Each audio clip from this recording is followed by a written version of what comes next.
Just when COVID-19 is prompting concerns about a possible rebound in Massachusetts, Boston's getting ready for the annual influx of college students. There won't be as many as usual, but some of them are coming from states with rising caseloads, and questions have been raised locally about safeguards on and off campus. Some of those were conveyed in a letter to the presidents of Boston and Northeastern University by our guest, the city councilor from District 8, Kenzie Bok. Thank you very much for being with us, Councilor. Thanks so much for having me, Chris. Happy to be here. Very good. And I want to cut to the chase about your main demand here. And you were telling these presidents that you want to see their schools go exclusively to remote learning. Why go that far? I think that, as you referenced, we're the only city in America that grows our population by 10% in a couple of weeks. And I just think that at the moment, given this uptick in Massachusetts, combined with the really worrisome data from COVID hotspots around the country, just at a macro public health level, the idea of bringing that many new people back to the city, I think really could create a perfect storm. And Northeastern and BU, the reason I wrote to them is they're our two largest universities, and they're responsible for more than half of the out-of-state students who would be coming back to the city. And so it really is, I think, up to them as institutions to lead on this. And they've already put the plans in place to be able to teach virtually for the folks who are not going to come back in person. And I think right now we're still in the very end of a window where the schools, by making a different plan, could discourage that large number of people from coming back and help us knock down that potential wave. I want to see if I can maybe flesh out that distinction, because even if they did go to all remote learning, you could still have a lot of students from elsewhere living in the city, and in the worst possible cases, they could be having parties and spreading the virus. So, I mean, isn't that something that's still possible? Yeah, and that's why the second part of my letter was all about the steps I think the universities need to take regardless, especially around their off-campus student populations. I represent a lot of neighborhoods, Mission Hill, Fenway, all the way to the West End, where you've got a lot of students living cheek by jowl with seniors, low-income, vulnerable folks, essential workers, and that you reference concerns like parties, and on a normal year, that's a question about noise and inconvenience. But this year, it threatens people's health and safety. And as a counselor, I mean, that's my number one responsibility, is to keep constituents safe and alive. And I think that we're going to need the schools. This is a question of, on the margins, if the schools made a different choice about virtual learning, they could significantly decrease this influx. And I think that would make a big difference for the public health situation in the city.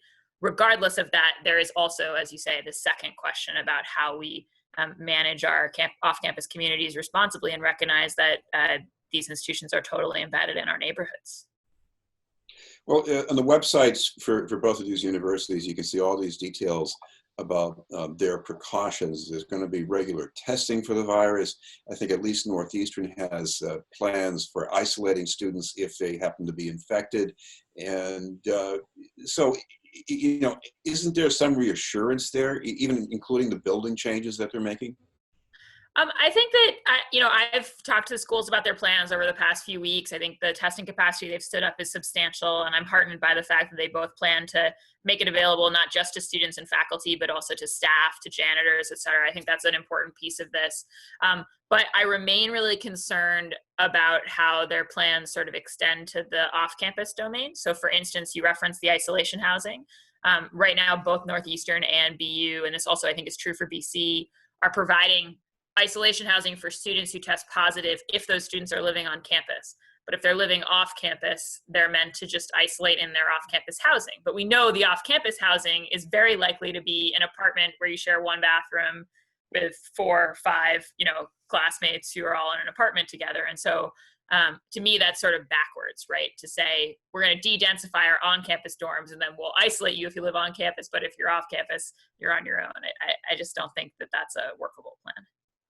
One thing I have to ask you about when you wrote the letter, because this is coming from one member of the city council, it's not coming at least directly from the mayor's office, and I think even the mayor would be hard pressed to exert a whole lot of authority here. So do you think you accomplished much by sending this letter?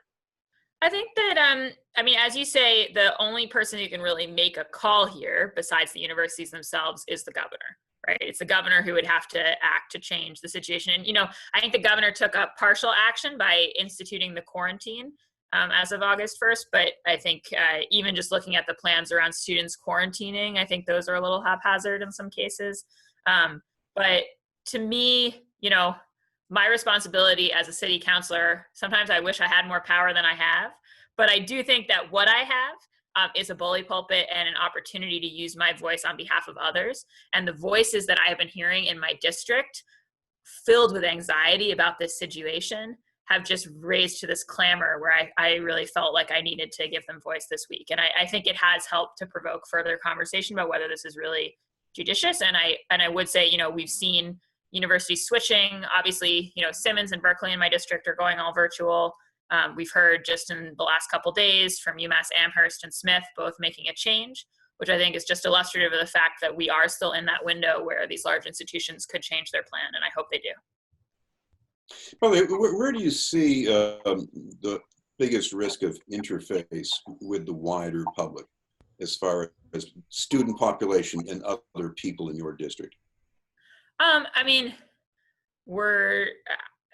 think, one of the things that appeals to students in ordinary times about living in the city is they're totally intermingled into city life, right? So from the grocery store to, we referenced parties and kind of the streetscape that they share, restaurants, obviously, as long as we're doing indoor dining, public transportation. I think about the fact that the same public transportation lines that serve our student populations are the ones that are bringing a lot of essential workers to our hospitals. I think they're citizens of the city, right? And so they, just like everyone in the city, it's not a thing specifically against students. It's if there were any industry in this city that were about to bring 70,000 more people in, I would be saying, hang on, the indicators here don't line up in a way where that makes sense. And in this case, it happens to be higher ed. Well, and you've got a support staff at these schools. They're worried about infection, but some of them are also worried about being out of work. How did you weigh those two things? Yeah, so I think, obviously the economic power of our universities in our city is huge, and we're all really worried about them along our whole business landscape, the small businesses as well. To me, I think, part of the timing issue here is that the federal aid package that's being debated at Congress includes some substantial money to help bail out our higher education institutions. So the last number I heard was sort of a $25 billion, maybe as much as $40 billion. And absolutely, our higher ed institutions need that help. We know a lot of them are really tuition dependent, and it trickles down to their workers, right? If they aren't able to get that tuition money this year. And I am absolutely in support of the federal government financially backstopping the higher ed world, as it needs to do a lot of things. We're in a disaster. We're in an emergency. That is one of the roles of the federal government in a situation like this. I think what's tricky is that I think for many of the schools, people have been waiting to see that federal aid package come through. And so you're playing a bit of a game of chicken, being like, well, I better, run this road going after the tuition money I really need and hope that comes through. And now we're hitting August and it hasn't passed yet. And so we're going to go ahead. But to me, that's just putting the cart before the horse. It's just like, I want as much as anyone for us to return to business as usual in terms of people being able to interface face to face, and us being able to have classes and our students using all of our small businesses.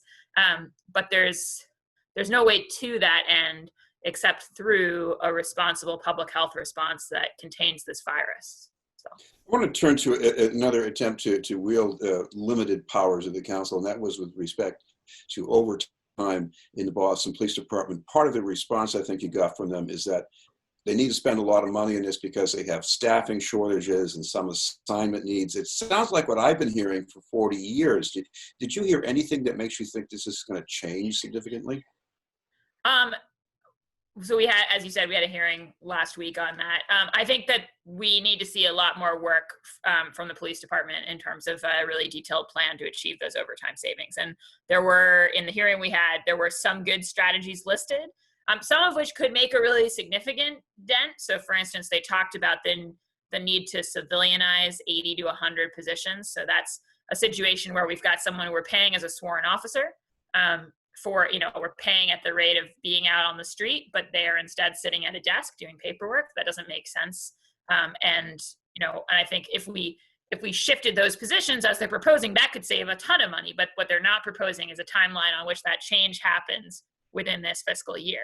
And so I would say, Chris, that hearing left me with, and my colleagues really, with as many questions as answers. And we're sending an information request follow up, and we'll be chasing this down. But I knew that this would be a challenge, and that's why when we launched the hearing on overtime, we explicitly said at the beginning, this is going to be the first in a series of hearings. We're going to be holding them at least quarterly. We're going to just be dogging this all year. So I would say definitely more to do, but don't put it in the past tense. This is going to be a big focus of mine in the Ways and Means capacity in the months ahead.